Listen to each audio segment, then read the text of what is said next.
Good morning, comic book fans. Welcome back to Comics in 5 Minutes. I'm your other shorter, and today we're going to have a look at a book called Fully Loaded Trigger Warning, and that's a subtitle that got me thinking before I even picked this comic book up, because putting this trigger warning as a title for something tends to lead me to believe one of two things. Well, actually, let's go. One of three things. Let's be generous. There's a guy with a gun on the cover. Maybe it's about that. But the two main ones it makes me think are either people being aware of how trigger warnings are being weaponized for people who've been through traumatic situations and would kind of like to reclaim that, maybe even invert it, do something different with it, or it's going to be somebody who's like, kids today need trigger warnings for everything, and well, this entire book's a trigger warning. And I've got to be honest, I was kind of leaning more towards that one than anything else, but I'm always happy to give stuff a fair shrift. Not going to say I was going to have to think I'm not going to like this, because it also looks very much like a really kind of nice cybernetic neon-laced neo-noir, and I'm like 100% down for that kind of thing. And I flicked to the back cover and it's got a pin-up on there, and I'm like, yeah, okay, cool, no issue there. This is very much in keeping with the noir setting that they're going to be going for here. But then I noticed on the left-hand bottom bit the words adult human females written down there as a descriptor for the pin-up girls.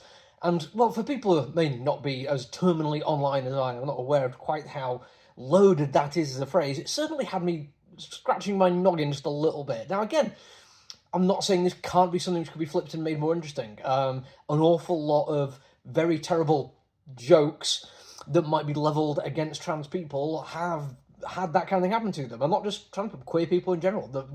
The word queer being reclaimed and used for it. The pits and perverts thing. This is something which the queer community does very, very well.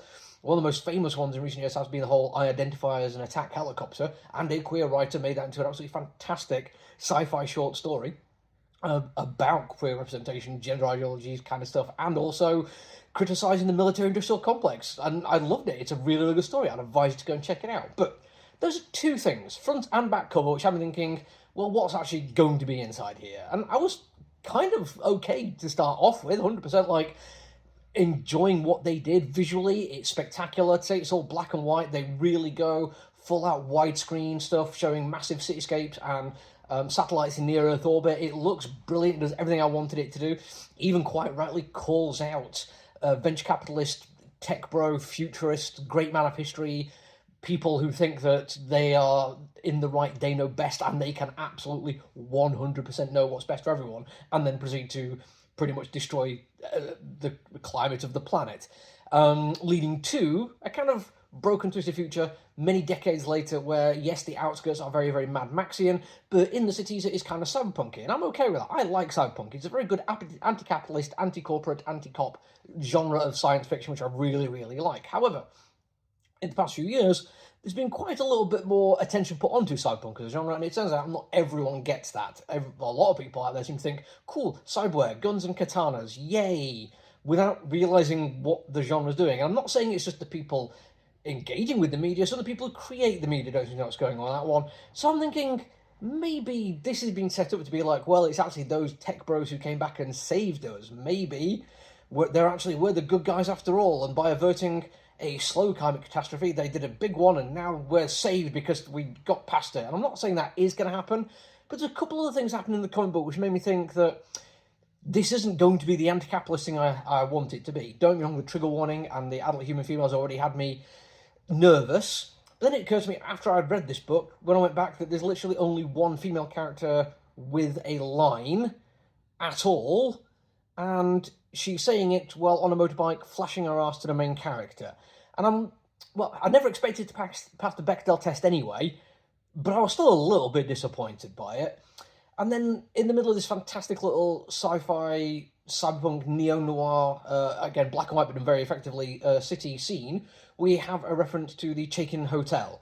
And that could just be a nice little reference to a creator that the writer-artist of this book really admires. Somebody who's been working in comic books quite some time. But in recent years, because it happened not long after the store opened, I'm more aware of Howard Chaikin as somebody who was called out on some quite terrible things they were putting in comic books and wanted to put on the cover of comic books, and then, when they were called out on it, responded in absolutely dog crap ways. I'm not saying all of these things added together mean that this is going to be some right-wing propaganda piece, but I will say it's kind of killed any interest I had in carrying on with it, which is a shame, because it looks good, it knows how to use pacing, it knows how to slow things down and speed things up, the writing is pretty on-the-nose noir kind of stuff, but if his goal was to get somebody like me who cares about this kind of thing to not read his comic book, mission accomplished, dude. I'm probably not going to bother with issue 2. That's it for me for now, though. Until I see you all again, look after you, everyone. Stay safe. Bye!